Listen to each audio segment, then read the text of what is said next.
Kalau kita mencintai seseorang, katakanlah kepada dia kan. Kan ada sahabat bilang, ya Rasul, saya cinta orang itu karena Allah. Kamu udah bilang belum ke dia? Belum. Bilang ke dia. Karena kalau kamu mencintai saudaramu, sampaikan kepada dia. Nanti supaya dia membalas.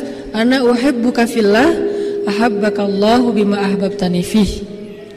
Kalau nggak ngerti bahasa Arabnya Ustaz, aku cinta sama kamu, agak-agak gelo. Cuman kalau di Indonesia nggak budaya gitu ya, jadi agak-agak ngerasa gimana gitu. Kalau di Arab biasa aja sih ngasih permen. Ana uhibbuka fillah, akhi, aku mencintaimu karena Allah. Benar-benar karena Allah. Kalau perlu kita bikin kayak make sure gitu ya. Allah, benar karena Allah. A-nya dipanjangin. Karena kalau A-nya panjang itunya artinya apakah. Kalau A-nya pendek itu huruf biasa. Benar karena Allah, Allah, benar karena Allah, benar. Sampai 3 kali. Maka kemudian Mu'az bin Jabal mengatakan, saya pernah mendengar Rasulullah SAW bersabda, siapa yang saling mencintai di dunia karena Allah, nanti di akhirat mereka akan saling memberi pertolongan. Kalau ada yang duluan masuk surga, dia akan cari temannya yang saling mencintai di dunia karena Allah, untuk dia tolong supaya bareng-bareng masuk surga. Kenapa? Karena di dunia aja mereka nggak mau bahagia sendiri, pasti ingat temannya. Lagi makan ingat temannya, dia makan nggak ya? Kalau dia di rumahnya bagus, rumah temannya bocor, ingat rumah temannya, kasihan dia bocor kalau lagi hujan nih. Ingat di dunia aja, ingat apalagi di akhirat. Nah ini dengan manusia, lisan. Kalau dengan Allah nggak cukup lisan. Justru muamalah dengan Allah itu mainnya di sini. Muamalah dengan manusia di lisan. Dengan istri itu kita harus pintar-pintar membahagiakan hatinya dengan lisan. Kita harus pintar-pintar membahagiakan hatinya dengan kata-kata yang indah. Sehingga Nabi mengatakan qaulun ma'rufun shadaqah. Ucapan yang baik itu sedekah pahalanya. Jadi kita membahagiakan istri kita dengan ucapan yang baik, itu sedekah banget. Kita membahagiakan istri kita dengan dengan teks atau dengan WA yang romantis, itu membahagiakan dan itu sedekah berpahala di sisi Allah. Ini kalau manusia. Kalau Allah kadang-kadang nggak cukup. Kita bilang, ya Allah, saya mencintaimu, engkaulah segalanya dalam hidup saya nggak bisa hidup tanpamu, segala macam. Tapi nggak benar ucapan itu di hati, Allah tolak. Kalau manusia kok nerima? Karena dia nggak tahu isi hati. Dan dia tidak boleh menghakimi isi hati. Nih nggak jujur nih, dia nggak boleh ngomong kayak gitu. Karena nggak ada yang tahu isi hati orang itu kecuali Allah, kemudian dia. Sehingga kalau ada teman kita mengatakan sumpah, ya udah berarti selesai. Demi Allah selesai. Saya jujur kok, selesai. Nggak boleh kita nih ria atau apa segala macam, nggak boleh menjudge isi hati orang lain. Ada yang posting di sosmed lagi ngaji, kita ria nih, ini menjudge isi hati orang. Gimana kita tahu dia ria? Bisa aja sebaliknya, dia lagi syiar. Dia berharap dengan dia posting ngajinya bagus, orang lain jadi semangat untuk belajar membaca Al-Quran. Dan dia pengen dapat pahala dari man sanna sunnatan hasanah. Siapa yang mencontohkan satu contoh yang baik. Kita yang menghakimi isi hatinya dengan kata-kata riya, malah nambah-nambah dosa. Atau mentransfer pahala kita buat dia, kan rugi nih. Nah kalau ke Allah, Allah maha tahu. Wa asirru qawlakum awijharu bih, innahu alimun bidzatis sudur. Kalian sembunyikan kata-kata kalian atau kalian nyatakan, innahu alimun bidzatis sudur. Allah tahu banget lah isi hati kalian, kata Allah. Sehingga kalau kita cuma berucap ngegombal ke Allah tapi di hatinya tuh nggak jujur, Allah nolak gombal kita. Apa contoh gombal ke Allahnya? Inna sholati wa nusuki wa mahyaya wa mamati lillahi rabbil alamin. Itu keren banget kan kata-katanya. Sesungguhnya sholat saya, kurban saya, inna sholati wa nusuki, hidup saya, mati saya, semuanya untuk Allah. Tapi nggak ada di hati kata-kata itu, maka Allah akan menolak kata-kata tersebut. Sama kayak orang-orang mengatakan, wa minan nasi man yaqulu amanna billah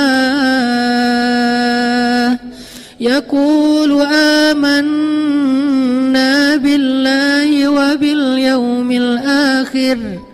Ada manusia, ada orang bilang, kami beriman kepada Allah dan hari akhir. Terus Allah komen postingan mereka. Apa kata Allah? Wa ma hum bimu'minin. Mereka enggak beriman. Ditambah lagi komen sama Allah berikutnya. Jadi di replay komennya tuh berkali-kali. Apa komen berikutnya? Yukhadi'una Allah walladzina amanu wa ma yakhda'una illa anfusahum wa ma yash'urun. Mereka bohong kata Allah. Kenapa kok Allah menjudge seorang yang berkata-kata baik? Kami beriman kata mereka. Kan baik kan kata-kata ini ya. Asyhadu an la ilaha illallah, inna sholati wa nusuki. Apalagi hasbiyallah wa ni'mal wakil, la haula wala quwata illa billah. Apalagi kalimat-kalimatnya. La'allahu khair, iyyaka na'budu wa iyyaka nasta'in. La tahzan innallaha ma'ana. Semua kata-kata yang baik, tapi Allah komennya enggak kata Allah. Bohong kata Allah. Kok Allah menjudge kayak gitu padahal ucapannya baik? Jawabannya ada di ayat berikutnya. Fi qulubihim marad. Karena di hati mereka ada penyakit. Apa penyakitnya? Gak jujur. Makanya kalau ke Allah muamalah itu di sini letaknya. Kalau ke manusia dengan lisan. Makin baik dalam kita berkomunikasi, makin orang bahagia. Makin orang jadi teman dekat dengan kita. Makin bagus cara kita nulis caption atau kita nulis teks WA kita tuh pakai emoticon guling-guling lah, big hug lah, nangis lah, kiss lah, segala macam. Makin jadi kayak geng banget ya, sahabatan banget. Apalagi buat cewek-cewek kan senang pakai emoticon tuh. Kadang-kadang kalau di line emoticonnya sampai di share segala macam karena itu kayak bahasa komunikasi. Kalau ke Allah nggak bisa. Kalau ke Allah itu di sini dulu, baru di sini. Bukankah Nabi mengatakan Allah tidak melihat kepada penampilan kalian? Allah tidak melihat kepada perbuatan kalian, tapi Allah melihat ke hati kalian. Maksudnya bukan gak penting penampilan dan perbuatan, bukan. Tapi maksudnya kalau hatinya gak selaras, penampilan dan perbuatan itu ditolak sama Allah. Bukankah innamal a'malu binniyat? Semua amal itu tergantung dengan niat, dan niat itu mahalluha al-qalb. Niat itu tempatnya adalah hati. Berarti interaksi kita, akad kita dengan Allah itu dimulai di sini. Kalau di sininya mantap, wah, banyak banget keajaiban terjadi dalam hidup kita. Banyak banget kalau di sini mantap. Kita nggak butuh kalimat panjang, satu kata aja cukup. Kalau di sininya mantap, udah ada akad dengan Allah. Satu kata aja untuk ngeklaim, udah cukup. Apa kata itu? Allah. Udah selesai. Kita udah baca Al-Baqarah, baca segala macam, masih aja ketakutan kan ya? Kita yang gemetar. Nabi cuma dengan satu kata, Allah, musuhnya yang gemetar. Kita malam-malam sendirian mungkin di rumah atau di kos-kosan, dan banyak cerita-cerita serem kata orang-orang di kos-kosan itu di belakang rumah segala macam. Kita bacalah Al-Baqarah, lengkap tuh, 286 ayat dibaca. Kan Masya Allah ya, ada berapa kata Allah di dalam surat itu? Kok masih gemetaran, kok masih gak bisa tidur, kok masih khawatir? Karena kita membaca itu dengan lisan, bukan dengan hati. Ketika kita membaca ayat Allahu waliyul ladzina amanu, padahal cukup ya satu kata itu, satu kalimat.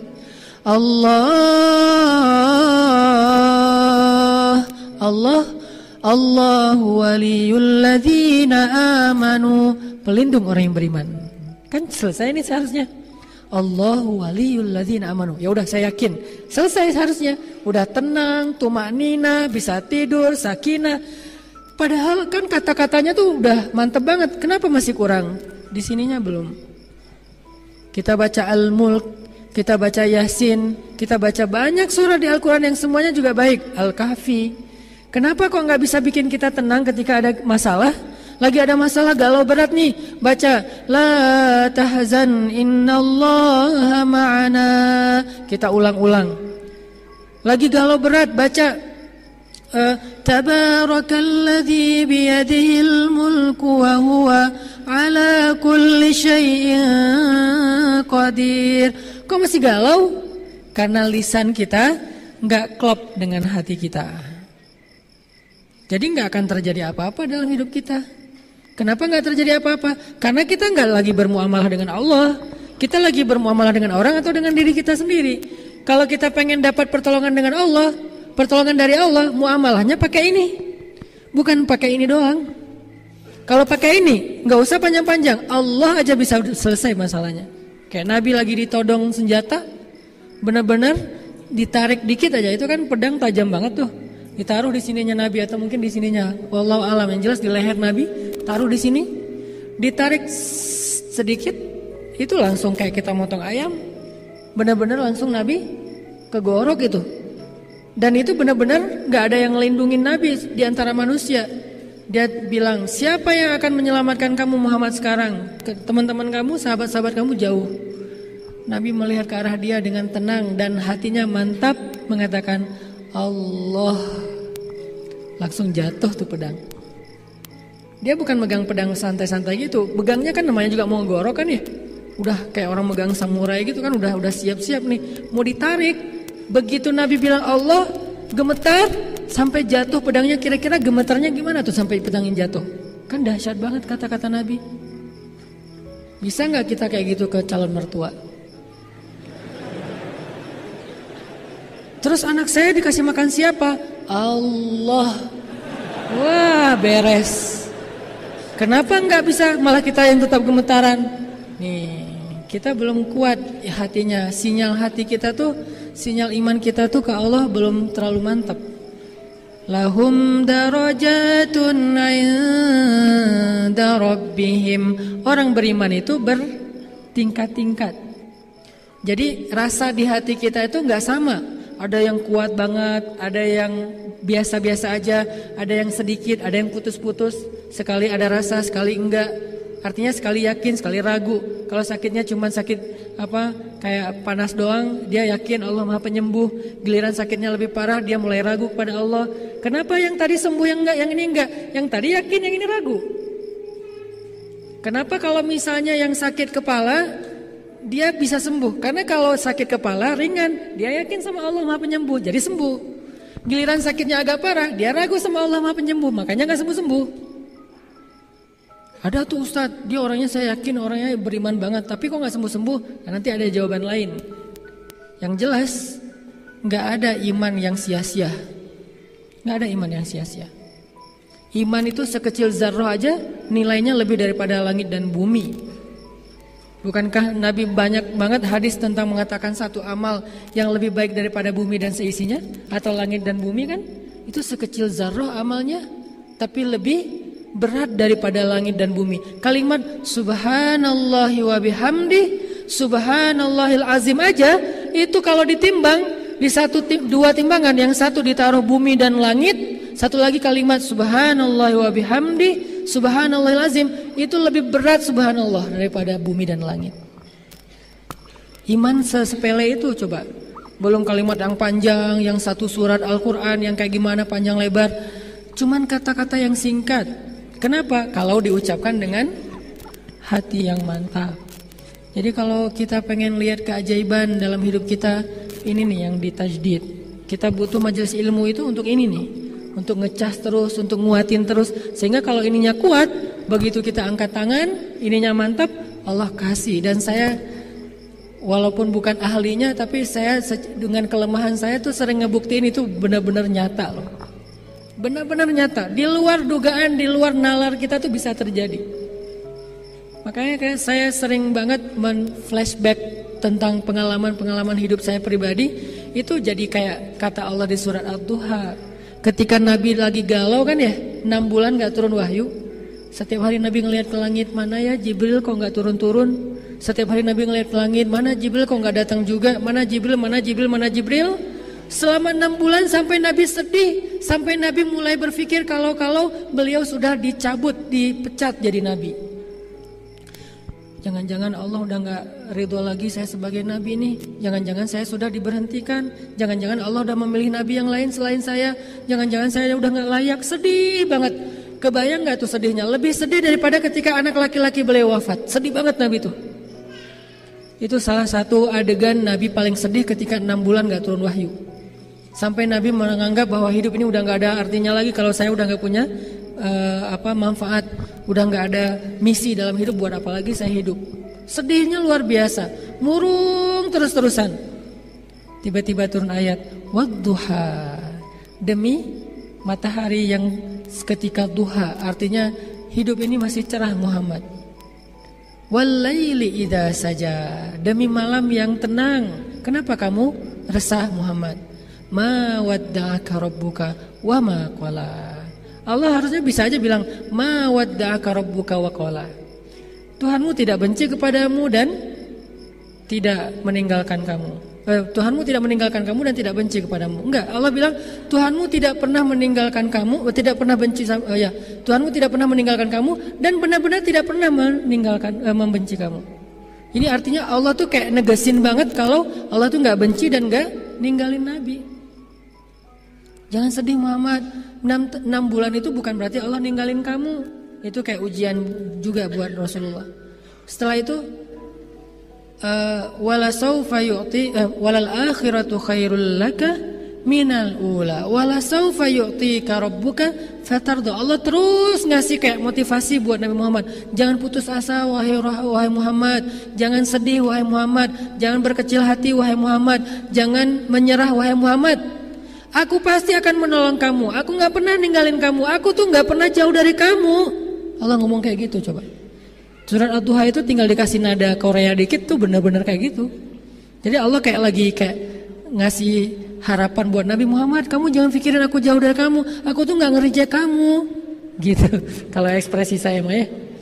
Aku tuh nggak pernah nggak baca WA kamu, aku tuh nggak pernah ngeblok kamu, aku tuh nggak gitu-gitulah kalau bahasa kita yang agak-agak gimana gitu ya. Kalau ke teman mungkin nggak pernah gitulah. Yang jelas Allah kayak ngeyakinkan Nabi, Allah tuh nggak pernah ninggalin Nabi. Terus biar Nabi makin pede berjalan, makin yakin bahwa beliau nggak sendiri apa? Allah nyuruh Nabi flashback. Alam, coba kamu lihat ke belakang. Coba kamu ingat-ingat lagi. Alam yajidka yatiman fa'awa wa wajadaka dhallan fahada wa wajadaka ailan fa'aghna. Coba kamu ingat lagi masa lalu kamu Muhammad. Bukankah kamu dulu yatim? Gak punya ayah, kemudian gak punya ibu, kemudian gak punya kakek, kemudian sampai gak punya paman. Lalu Allah memberikan kamu terus orang yang akan mendampingi kamu. Gak ada ayah, ada ibu. Gak ada ibu, ada kakek. Gak ada kakek, ada paman. Gak ada. Kemudian setelah selesai masa paman dengan istri yang luar biasa. Kenapa Allah gak ngasih Khadijah itu semasa dengan Ummu Salamah, Sauda, Aisyah? Kenapa? Karena satu orang Khadijah itu tidak sebanding dengan semua istri-istri Nabi yang lain. Dan Nabi butuh Khadijah di masa-masa merintis dakwah. Setelah dakwah sudah agak solid di Madinah, baru dikasih pendamping khusus masa-masa nyaman. Aisyah itu istri di masa nyaman. Makanya hadis-hadisnya main, bercanda, ya kan ya? Cemburu-cemburuan, ngambek-ngambekan, kejar-kejaran, itu Aisyah. Terus di sisi yang lainnya mencari ilmu, menghafal hadis, menghafal Quran. Karena Islam dakwah udah lumayan solid di situ tuh. Kalau masa merintis, masa-masa Nabi pulang dalam keadaan sedih, diselimutin, Nabi pulang dalam keadaan kotor, tubuhnya dibersihin, itu Khadijah. Makanya alam yajidka yatiman fa'awa. Buat saya, alam yajidka yatiman fil Qahirah, di Kairo, fa'awa. Bukankah kamu sendiri dulu di Kairo, berangkatnya sendiri gak punya siapa-siapa, lalu Allah memberikan kamu keluarga, berangkat sendiri pulang 2,5. Kok 2,5? Sama istri saya dan anak dalam kandungan istri saya. Jadi kita pulang bertiga. Allah kasih keluarga, dikasih teman, dikasih geng.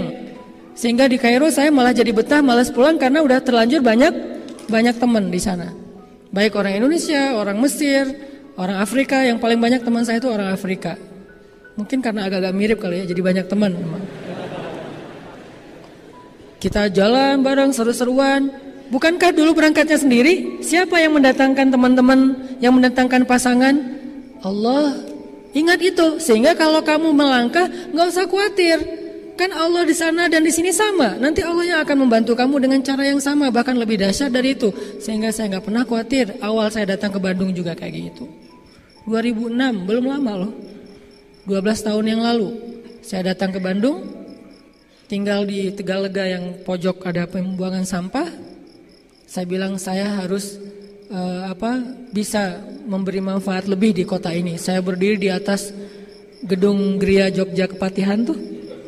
Saya naik ke atas, saya lihat kota Bandung. Kenapa kok di situ? Kenapa nggak di Tower Masjid Agung? Karena nggak punya duit untuk bayar masuk tower. Cari yang gratisan. Terus di ITC ya namanya, ITC kan ya, yang dekat yang di Kebun Kelapa. Berdiri di atas, ini kota Bandung. Saya harus memberi manfaat di sini. Saya harus 10 tahun lagi saya harus menjadi orang yang bermanfaat. Itu azam. Kenapa saya yakin? Bukankah saya di Mesir juga dulu kayak gitu? Awal saya datang ke Mesir, hari pertama langsung ditaruh di sekretariat mahasiswa Aceh di lantai 21. Saya langsung duduk, kan musim dingin waktu itu, 6 derajat lah kurang lebih. Saya duduk di depan, di balkon gitu pakai jaket, melihat kota Kairo malam hari yang kelap-kelip lampu. Saya bilang 5 tahun lagi saya di sini udah harus memberi manfaat lebih, harus jadi seseorang, saya bilang. Bukankah saya sendiri datangnya? Tiba-tiba 5 tahun kemudian saya punya keluarga, punya teman, alhamdulillah selesai kuliah di Al-Azhar. Oh berarti itu modal. Alam yajidaka yatiman fa'awa. Kenapa kalau di Kairo aja bisa, kenapa di Bandung enggak? Kalau di Bandung aja bisa, kenapa di tempat lain enggak? Alam yajidaka yatiman fa'awa. Wa wajadaka dhallan. Namanya anak baru kan dol ya. Apa dol? Bingung. Ini gimana nih? Banyak bingungnya kan, namanya orang baru. Awal-awal datang ke Kairo bingung naik bis tuh kayak gimana. Soalnya bis di Kairo tuh emang koboi banget. Kita kalau misalnya ketinggalan kalau kita misalnya nggak siap-siap di pintu pas mau turun, ya lewat. Karena dia nggak pernah berhenti di halte. Hanya melambat sedikit terus kita turunnya sambil lari. Terus kalau udah jauh susah lagi nyari-nyari jalannya. Salah naik bus ya salah jalan. Artinya masih bingung nih gimana nih. Terus tinggal di mana? Terus saya makannya apa? Dolan. Fahada, Allah tunjukkan satu persatu, enggak sekaligus. Pertama Allah amankan dulu masalah kebutuhan beasiswa. Allah tunjukkan tiba-tiba ada yang buka, ada lembaga kayak lembaga zakat gitu, buka beasiswa untuk anak baru. Datang ngantri, disuruh ngaji doang, lulus, alhamdulillah selesai satu. Fahada. Udah dapat beasiswa, akhirnya fahadanya apa? Cari kos-kosan. Dapat kokosan, awalnya cari yang paling murah di kampung. Yang saya cerita ada keledai segala macam, di kampung banget. Selalu kayak gitu mulai kehidupan saya tuh, dari awal banget, dari bawah. Udah dapat kos-kosan, sekarang tinggal mikirin jalur dari kos-kosan ke kampus. Naik apa yang paling murah? Apakah naik MRT? Sesekali doang naik MRT karena mahal, cuma pengen sok-sok keren-keren aja gitu, naik MRT. Sisanya naik kayak bis yang paling murah, yang isinya tuh orang jualan sayur, terus kayak bawa-bawa ayam gitu. Pokoknya gitu aja, keluar dari situ tuh baju udah harus ganti. Belum lagi kalau musim panas kan keringat-keringetan, terus segala macam. Keluar dari situ, gimana ya kok jadi kayak gini. Itu naik itu. Kenapa? Udah fahada. Dari situ mulai fahadanya apa? Mulai kenal teman-teman orang Indonesia. Mulai ditunjukkan oleh Allah ide bikin usaha apa. Fahada. Udah gitu, wajadaka ailan, lapar, tadinya nggak punya penghasilan sendiri, fa'aghna, jualan bakso, walaupun bukan saya yang bikin. Karena udah punya teman, Allah tunjukkan, dia yang bikin bakso, saya yang jual, nanti bagi hasil, dia 30%, saya 70%. Alhamdulillah ya, dia baik banget, mau aja gitu. Dapat, fa'aghna, kenyang gitu. Terus kalau lagi ada musim liburan kan suka kayak acara gathering ya, saya catering gitu-gitulah. Terus kayak ada musim anak baru datang, jual dolar. Musim haji jadi guide di tanah suci. Fa'aghna. Bukankah itu bukti? Makanya kata Allah, Muhammad, alam yajidaka yatiman fa'awa wa wajadaka dhallan fahada wa wajadaka ailan fa'aghna. Terus kenapa khawatir? Kenapa ragu? La tahzan, innallaha ma'ana. Ini dibangun di sini. Dan ini yang membuat saya semakin yakin sehingga dengan keyakinan itu saya ngerasa bukan saya hebatnya, Allah yang hebat. Cuman kehebatan Allah itu nggak kita lihat langsung karena kita nggak yakin akadnya. Jadi tiket mau ngelihat show-nya Allah tuh, tiketnya itu iman. Jadi kita kalau pengen ngelihat Allah perform, Allah show, dan show-nya tuh spektakuler banget, tiketnya di sini, barcode-nya tuh ada di sini. Jadi kalau kita mau datang ke gate-nya, mau masuk ke acara show Allah, terus barcode-nya nggak ke detect, berarti emang ininya agak ini nih. Melihat dari jauh kan beda dengan jadi dekat. Kelihatan lampu warna-warni dari luar, ada show apa sih kok seru banget. Tapi kan kita jaraknya terlalu jauh, jadi nggak menakjubkan yang kita lihat. Kenapa ada orang yang melihat kehidupannya tuh menakjubkan banget? Karena dia ngelihatnya di barisan paling depan. Soalnya dia beli tiketnya dengan VIP, tergantung barcode tiketnya. Dan itu ada di dalam hati kita, teman-teman. Buktiin deh.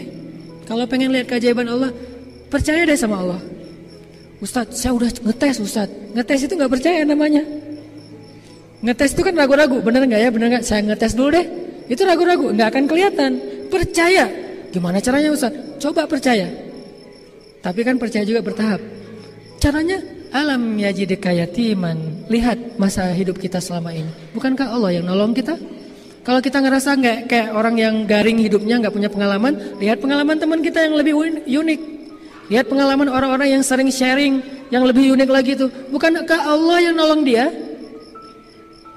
Apalagi kalau di Bandung tuh banyak banget hijrah story kan. Dari orang-orang yang Allah selamatkan, dikasih second life kayak gitu-gitu. Bukankah itu alam yajidika yatiman fa'awa wa wajadaka dhallan fahada wa wajadaka ailan fa'aghna. Kenapa enggak bertambah iman kita mendengar cerita-cerita itu? Sehingga kalau kita udah bertambah iman, nanti kita akan melihat keajaiban dari Allah. Kalau enggak, wa ma hum bimu'minin.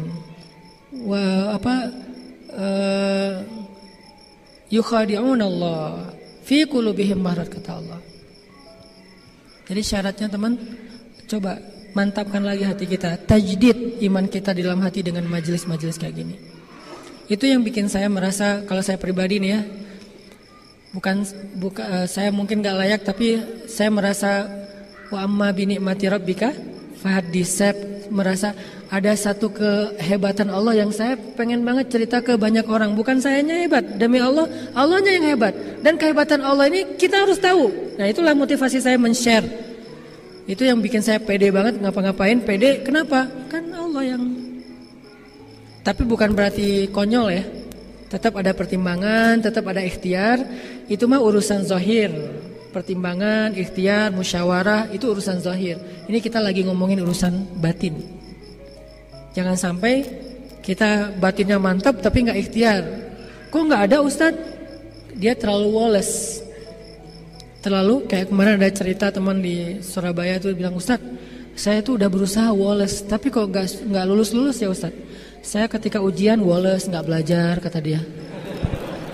Saya udah umur sekian, woles, gak ngelamar cewek. Ya tapi kok jadi hidup saya kayak gini-gini aja Ustadz. Itu bukan woles. Bukankah Nabi berlindung kepada Allah dari kata-kata a'udzubika minal ajzi wal kasal? Aku berlindung kepada Engkau ya Allah dari lemah dan malas. Itu malas, bukan woles.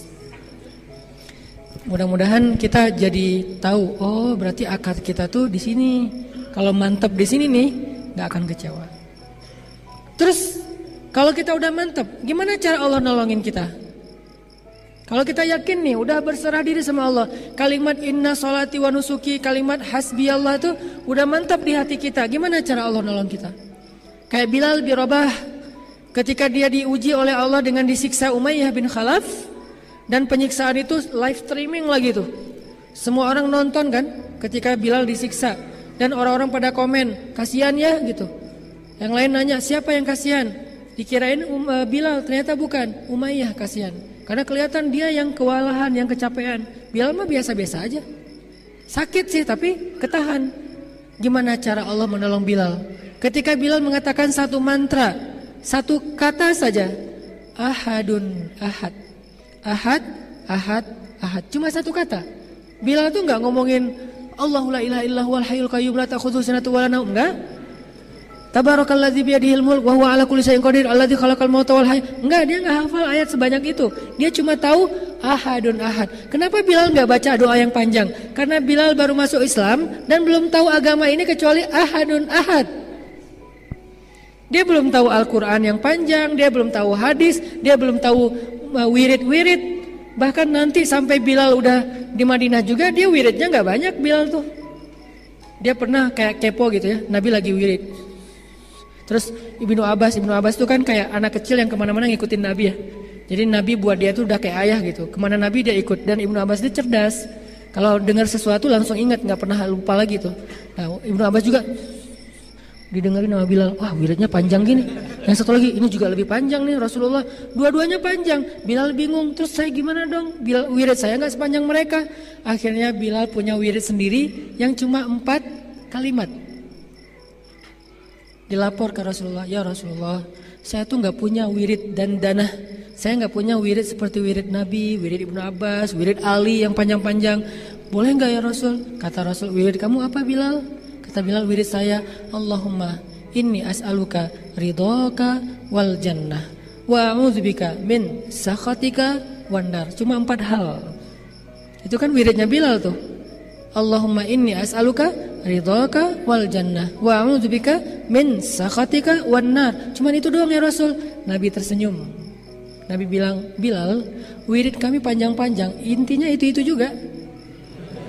Jadi Bilal itu menyimpulkan gitu, pintar ya. Wirid Nabi kemana-mana, ujung-ujungnya adalah wirid Bilal. Jadi dia tinggal ngambil ujungnya aja. Rabbana atina fid dunya hasanah. Beres kan? Wa fil akhirati hasanah wa qina azabannar. Itu udah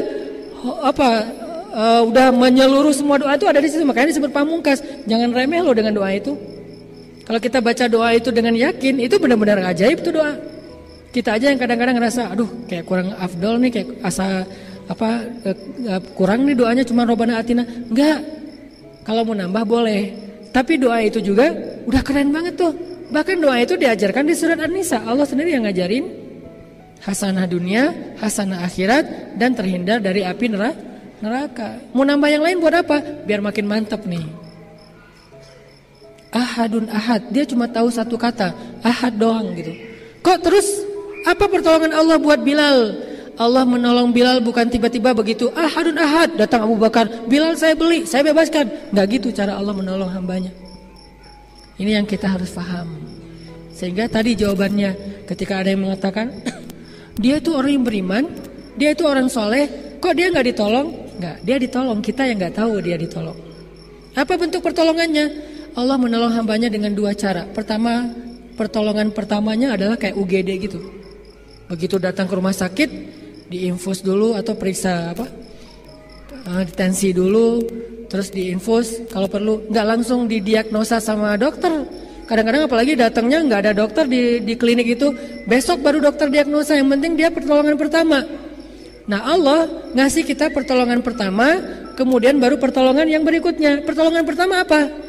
Pertolongan pertama dari Allah kepada hambanya ketika mereka punya masalah adalah Allah tolong hatinya, dikuatkan kesabarannya. Itu pertolongan pertama. Gak langsung drop off, gak, dikuatkan kesabaran dia. Sehingga walaupun dia tetap mendapatkan ujian yang itu, hatinya tetap tenang, dia tetap kuat, dia tetap tabah, dia tetap sabar.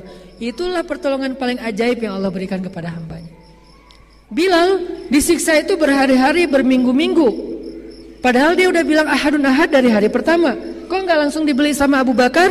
Karena Allah ngasih pertolongan pertama buat Bilal bukan dengan cara dibebaskan, tapi dikuatkan hati Bilal. Sehingga ketika disiksa, Bilal sama sekali tidak mau beralih dari iman. Kata Umayyah pertama, wahai Bilal, tinggalkan agama Muhammad, beralih kepada agama orang Quraisy. Ahadun ahad. Wahai Bilal, Muhammad itu nggak pernah bantu kamu, dia sendiri di rumahnya dilindungi keluarganya, kamu sendiri di sini nggak ada yang lindungi. Ahadun ahad. Wahai Bilal, ya sudahlah, kalau kamu nggak mau meninggalkan agama Muhammad, minimal kamu mencela Muhammad aja, tapi agamanya tetap kamu peluk. Ahadun ahad. Ya udah, nggak usah mencela Muhammad, nggak apa-apa. Minimal kamu jangan bilang lagi ahadun ahad. Ahadun ahad. Sebel nggak sih? Kan sebel banget nih jadi Umayyah bin Khalaf ya. Akhirnya Umayyah bilang, Bilal, sekarang saya tuh udah dari ujung udah ke tengah tuh udah jauh banget loh Bilal. Masa kamu nggak bisa ditawar sama sekali sih? Saya tuh udah banyak kasih diskon. Tadi suruh kufur nggak mau, terus suruh mengkhianati Muhammad nggak mau, mencela Muhammad nggak mau, nggak usah ngomongin ahad aja juga nggak apa-apa, nggak mau juga. Sekarang minimal gini wahai Bilal, kamu tetap boleh ngomong ahadun ahad, kamu boleh la ilaha illallah, kamu boleh apa, tapi akuilah bahwa agama kami itu nggak salah. Pluralisme, ya kan? Kami juga benar, kamu juga benar. Cuman kamu lebih cocok dengan Allah, kami cocok dengan berhala. Gitu aja Bilal. Ahadun ahad. Apa enggak stroke tuh Umayyah bin Khalaf? Udah berkali-kali nawar enggak bisa. Kenapa Bilal bisa kayak gitu? Umayyah itu lemah hatinya, Bilal kuat hatinya. Karena Allah menolong hati Bilal. Kayak kita ketika awal berhijrah, sebutlah hijrah pekerjaan. Gak mau lagi riba, gak mau lagi yang kayak gitu-gituan, gak mau lagi yang syubhat, gak mau lagi yang haram, secuil apapun kecuali darurat. Cuman itu alasan yang membolehkan. Dan ini belum jadi darurat, akhirnya kita tinggalkan. Apakah kita akan langsung dapat usaha dan langsung kemudian survive kaya, punya profesi yang luar biasa? Kayaknya SOP-nya gak kayak gitu deh. Awalnya justru kita langsung diuji dengan lapar dulu, pendapatan gak sebesar yang dulu. Jadi berhemat, gak bisa entertain, gak bisa jalan-jalan. Dari keluarga juga mulai ada sedikit guncangan. Apa yang membuat kita bertahan dalam masa-masa kayak gitu? Hati kita. Kalau kita gak yakin sama Allah, Allah gak akan nolong hati kita. Akhirnya kita balik lagi, apa nih maunya Allah? Ada yang kayak gitu. Dan lapor ke saya lagi curhat, Ustadz saya pengen nanya. Nanya apa Pak? Apa sih maunya Allah? Kok nanyanya ke saya? Nanya ke Allah dong. Apa sih maunya Allah? Saya tuh udah ngelakuin loh apa yang Allah mau. Saya udah ninggalkan pekerjaan riba saya udah sholat di masjid 5 waktu, istri saya sudah berhijab, anak-anak udah belajar ngaji, saya udah nggak kayak dulu lagi minum segala macam.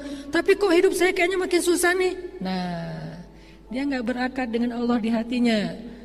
Dia hanya mencari yang mudah buat dia dan menguntungkan. Dan itulah yang disebut dengan iman ala harfin. Imannya berada di pinggir. Sedikit saja ada guncangan langsung terperosok. Itu iman yang kayak gitu. Karena SOP-nya bukan kayak gitu. Jangankan kita, Bilal lebih soleh dari kita. Khabab lebih soleh dari kita.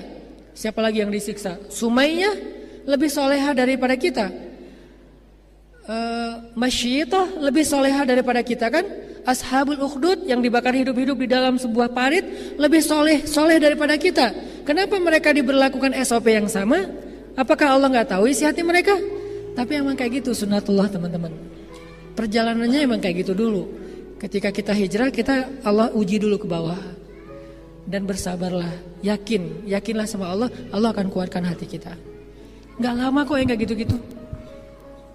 Dan makin husnuzon kita ke Allahnya mantap, makin cepat loh terjadi keajaiban. Kalau saya sering ngerasa husnuzon itu yang menolong saya nih. Ini mah gak akan lama, ini mah bisa, ini mah apa. Tapi ikhtiar ya, ini masalah hati doang nih. Insya Allah Allah tolong, insya Allah gak akan apa-apa. Ada Allah kok, ada Allah. Benar-benar Allah tunjukin keajaiban. Gak pernah kepikiran. Jadi ayat min haitsu la yahtasib itu benar-benar nyata. Wa yaj'al lahum makhraja itu benar-benar nyata.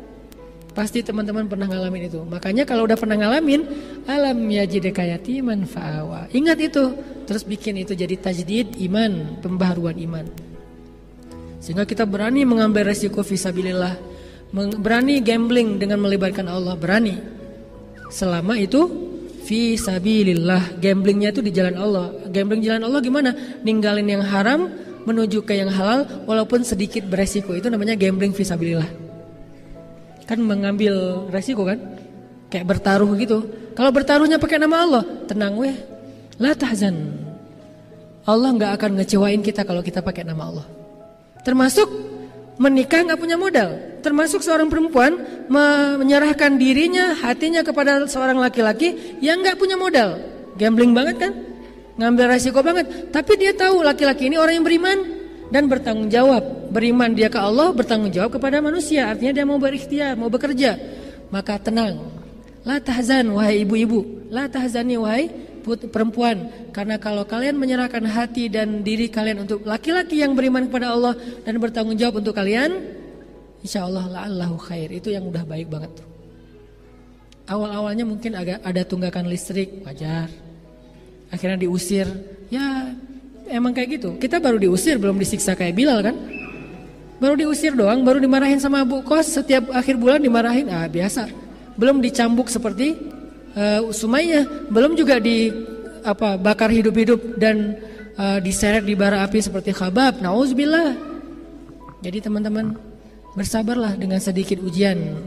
وَلَنَبْلُوَنَّكُمْ بِشَيْءٍ minal khawf بشيء من الخوف والجوع ونقص من الأموال والأنفس والثمرات. Pasti kami uji, kata Allah, dengan sedikit rasa takut, dengan sedikit rasa lapar, dengan sedikit kekurangan, dengan sedikit kegalauan. Wabasyiris sabirin, tapi sampaikan berita gembira kepada orang yang sabar. Jadi tidak ada balasan dari kesabaran kecuali berita gembira. Nggak ada balasan dari kesabaran kecuali keajaiban. Nggak ada balasan dan kesudahan dari kesabaran kecuali kemenangan. Dan nggak ada yang lain. Tidak ada kesabaran menjadi penyesalan, kesabaran menjadi kerugian, kesabaran kecelakaan. Itu bukan pasangannya. Nggak kayak gitu sunatullahnya, itu disilang.